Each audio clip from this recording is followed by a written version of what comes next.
ทอดเหรอว้ายเศร้าแล้วเย็นรู้ผลนำพามาจะฟินแล้วมึงว่าเย็นยังบ้างเย็นยังเวทกูซูมเหมือนกันโอ้ยเย็นพองเย็นต่อหรอ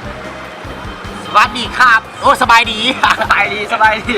มื้อนี้พ่อมาลินตาจำปีแต่ว่าเป็นน้ำตัวโอ้เป็นหวยจำปีครับเย็นสบายเนาะแต่ว่าท่านใดที่ว่าอยากมาลินกับมาหลุดถ้าปักซองก็ไปทางลักโซเอสนะครับปลูกสายซื้อมาเลยขอมากก็ว่า18 กว่าลักแนวจังหวัดจักรักตอนนี้อะไรคิดอาจจะสีต้องนำหน่อยแต่ว่าเขาดินนั้นจนทำเปื่อยไปเลยหรือว่าเครื่องกินเครื่องอยากกับเป็นดึกเว้นเครื่องกินอยากเป็นกันเองเนาะคือว่าราคากับเหมาะสมมึงนี่ราคาเหมาะสมเนาะคือว่าใครจะมาหลีมาเจียกับโอเคเนาะมาเลยเนาะเพราะว่าผ้าคนสมาหลายเนาะคนเนาะหัดตะปีเนาะเย็นนี่ลิเย็นสบายมีหินหลายเพราะมันเย็นที่สกุลดีว่ะนี่หน่อยดีคนมาหลาย